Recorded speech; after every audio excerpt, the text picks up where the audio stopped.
Você está ouvindo Pensando Família, um programa de informação, entrevista e conhecimento.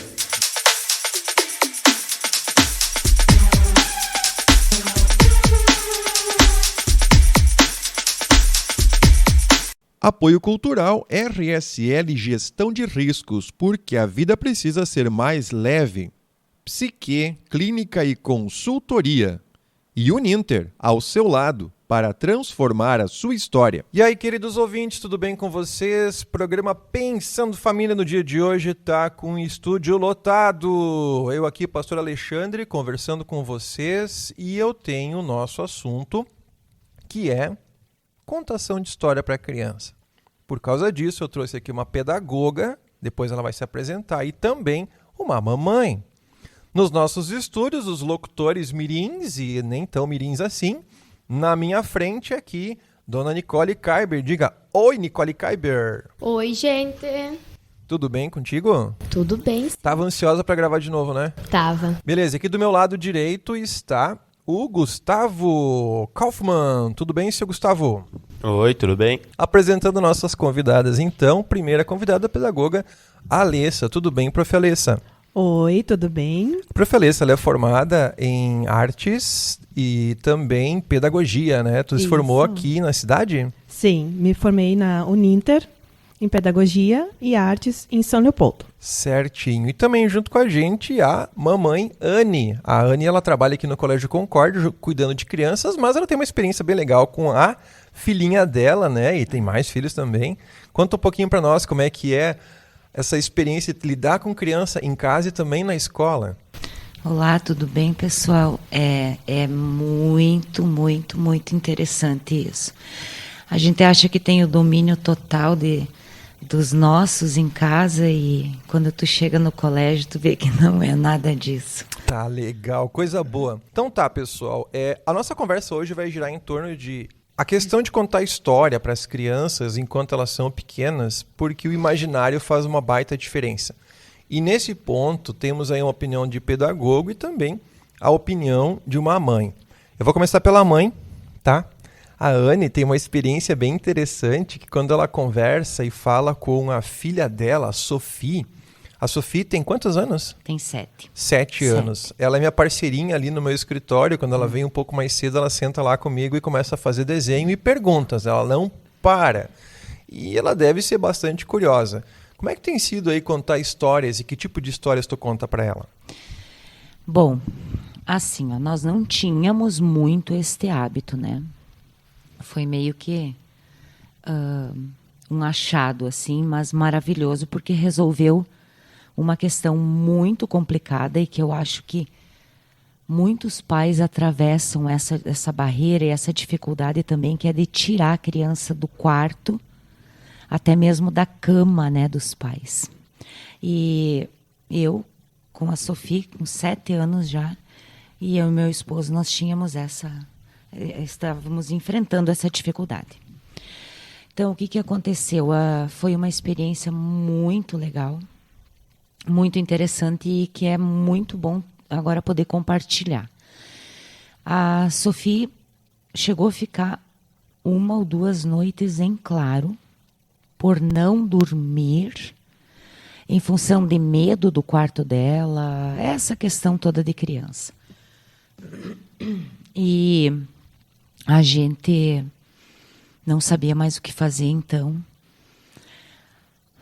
sentei com ela no quartinho dela, sentei na beiradinha da cama e a gente foi rezar de uma forma diferente, orar de uma forma diferente, como conversar com Deus, conversando com um amigo, né? E eu já senti que ela relaxou bastante e resolvi pegar uma historinha, um clássico. Eu li para ela A Cigarra e a Formiga. É uma história genial, fabulosa, assim, que a gente viaja na história. E eu não sei, como um passe de mágica, assim, a Sophie ficou tão serena, tão tranquila, que ela não levou 2 minutos para pegar no sono, assim, ó, até o outro dia. Ela nem virou, nem se mexeu na cama. É muito incrível. E assim, fui fazendo cada dia, cada noite, né? E funcionou. Já estamos lá na 4ª, 5ª historinha e o resultado é sempre o mesmo. Ótimo. Sem cama dos pais, o quartinho dela, né? Tudo tranquilo. Agora que a gente ouviu a Anne falar, Prof. Alessa, tu acha que muda muito o comportamento das crianças quando na casa os pais têm esse costume de contar histórias para os filhos? Com certeza, porque tirar este momento para estar com os filhos é muito importante. O contato, esse momento faz toda a diferença e a criança sente isso. Falando numa questão mais técnica, o que acontece com a criança quando ela tem esse costume de ouvir histórias? Bem, a criança, ela está sempre naquele mundo imaginário. Isso é muito legal.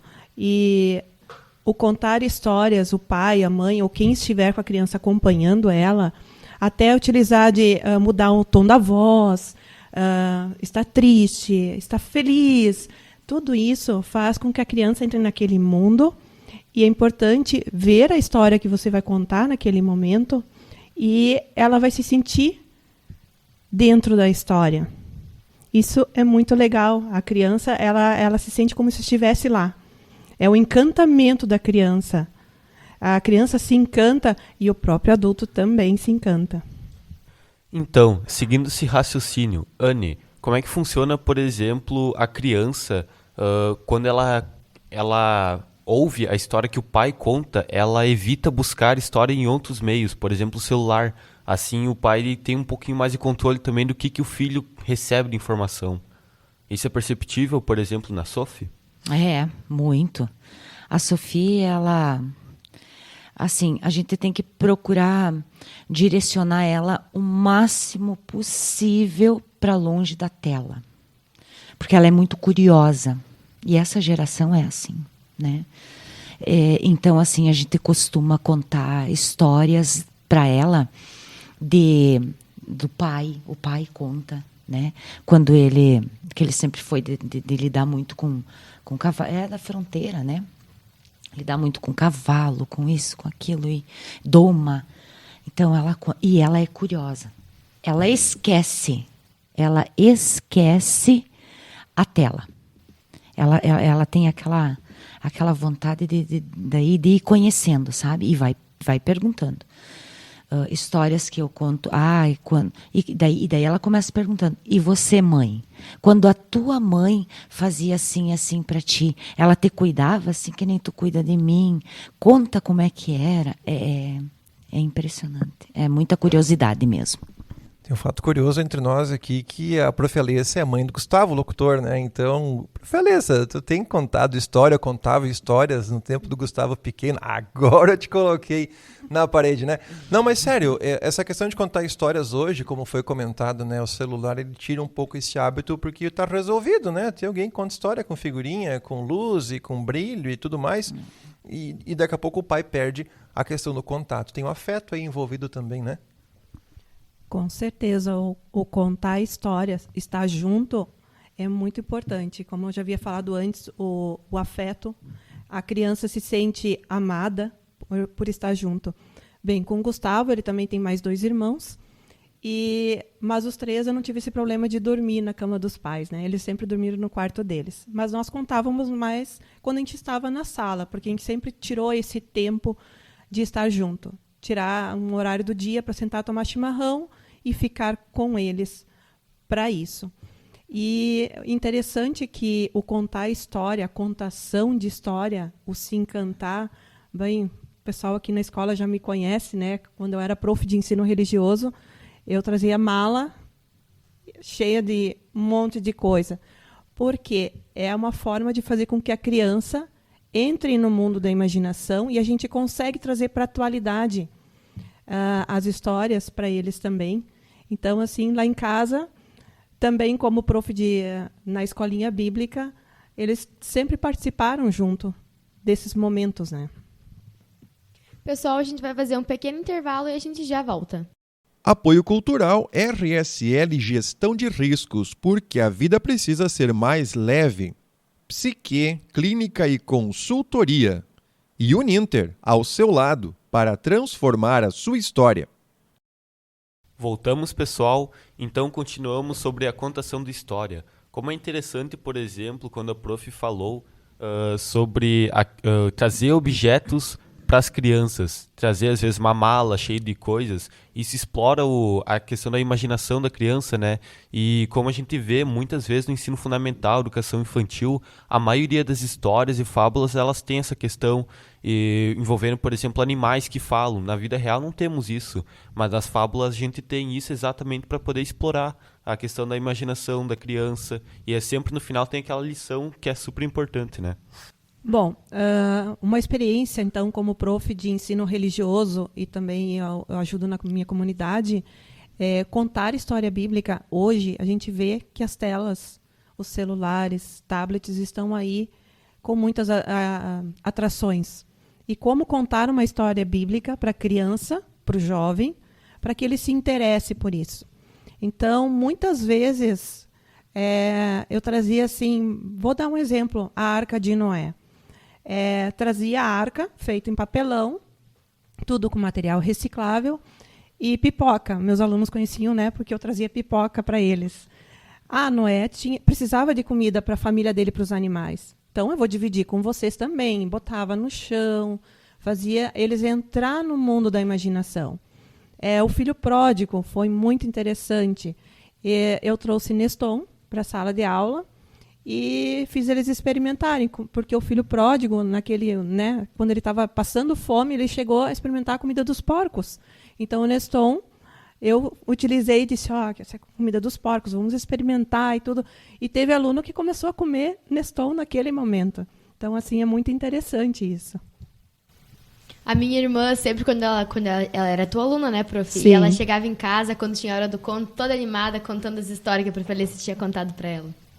Anne, a Sophie já em casa, ela algum dia chegou a contar uma história diferente da versão dela, adaptada, porque criança tem esse jeito, né, da imaginação ser tão fértil e ela querer fazer a história do jeito dela e mudar o final e contar de um jeito diferente. Sim, já fez. Principalmente daquele clássico da Rapunzel, né? Que daí ela começou a contar a história de outra forma e simples assim, mãe, eu sairia do castelo, dessa torre. Eu sairia dessa torre. Sabe, eu não ia acatar todas essas ordens assim de ficar aqui presa. Eu ia querer conhecer a natureza. Eu ia querer sair com aqueles bichinhos que iam e que voltavam para dentro da torre, né? Para visitar ela e conversar com ela. Isso é muito interessante. Inclusive de história bíblica. Não aconteceu comigo, tá, gente? Mas um menino, né? A professora foi contar a história da travessia do Mar Vermelho. Né? O povo estava lá e tal. E o menino chegou em casa e contou para o pai que foi construída uma ponte e que foi colocado, né? A ponte foi explodir a ponte e tudo. O pai disse, mas espera aí, essa história aconteceu assim mesmo? Pai, se eu te contasse como a professora contou realmente, que está lá na Bíblia, tu não ia acreditar. É verdade. Então, quando a criança ela muda um pouco, né, o final da história que estava escrito, por exemplo, no livro, como é interessante, ela traz um pouco da personalidade dela. Ela fala muito do que ela faria realmente. Ela pensa como é que ela reagiria, não como o personagem em si reagiria àquela situação. Isso é muito legal também sobre essa questão. E tem a oportunidade de ensinar valores que são fundamentais. Todas as histórias, Cigarra e a Formiga, o Pinóquio, até a Arca de Noé, a Travessia do Mar, mesmo são histórias bíblicas que sim, têm um fundo moral, mas as histórias que são as fábulas conhecidas sempre trazem, né, um pensar sobre. E se fosse comigo? Aquela história do menino que mentiu, que tinha caído no poço, mas se escondeu atrás do poço e todo mundo procurou por ele e depois ele deu risada. Na segunda vez ele fez de novo, o pessoal foi procurar e ele ficou dando risada. Na terceira vez ele caiu mesmo. E aí? Ele chamou, ninguém mais acreditou. Então, o moral da história, não conta mentira, porque isso não é engraçado. Quando a criança olha para isso, ela pensa assim, puxa vida, é verdade, alguém se deu mal por mentir, então eu não vou mentir. Hoje a gente percebe que as crianças têm muito acesso a valores morais que são diferentes daquilo que a gente está acostumado a ensinar em casa. Duvido que um pai ensina uma criança a mentir. Talvez possa mentir por algum motivo, mas quando eles têm acesso ao computador, celular, será que os pais sabem o que está acontecendo? Como vocês têm contornado isso aí? A Alessa tem um filho pequeno ainda, né? A Natália lá, Nicole, como é que funciona a tua casa? E a Sofia, como é que tem sido essa questão assim de dizer isto é verdade e isso é mentira, isso é certo e isto é errado? Até porque as crianças vão responder pelos valores que depois vão botar em prática, né? Bem, eu vejo lá em casa o Natan, então com 9 anos, e a gente está sempre olhando, o que tu tá olhando, né? Vamos olhar. Ele gosta de olhar muito vídeo e joga com os coleguinhas.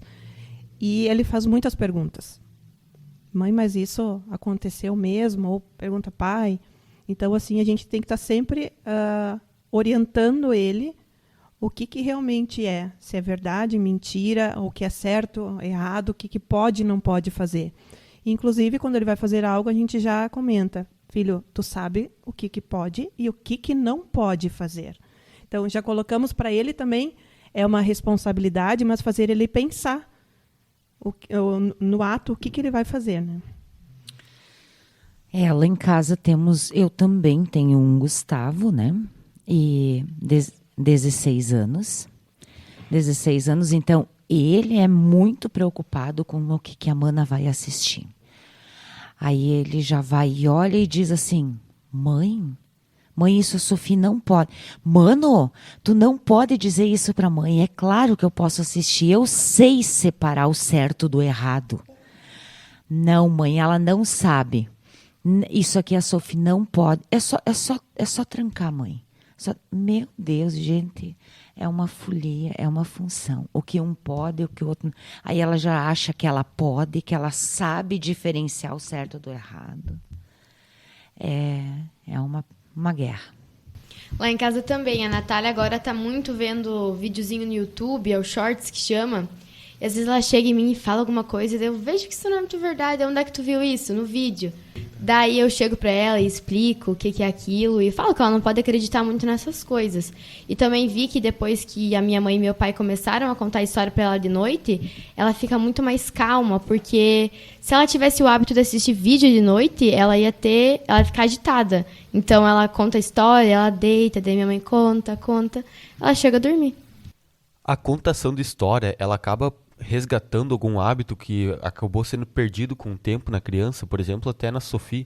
Aconteceu isso? Que ela resgatou um hábito, algum brinquedo, alguma coisa que ela deixou de fazer quando começou a se entreter com o celular e depois com a contação de história ela voltou a refazer isso aí? Ela só via graça no celular ainda. E é recente, é domingo agora que aconteceu. Então, assim, são poucos dias. O quarto dela é completamente tomado por brinquedos que estavam há anos acumulados num canto, que ela nem sabia mais. Cada maleta que ela abre, cada caixinha que ela abre, é uma surpresa e aquilo vai ficando, se espalhando pelo quarto. Nem mexemos mais, praticamente não tem mais lugar para caminhar dentro do quarto. Mas é impressionante. Ela tem diálogos lá dentro, não sei com quem ou o quê, mas é impressionante. É impressionante o que transformou. Ela não toca mais no celular. Hábitos nós podemos mudar. E são hábitos bons, contar história, o contato, o estar junto.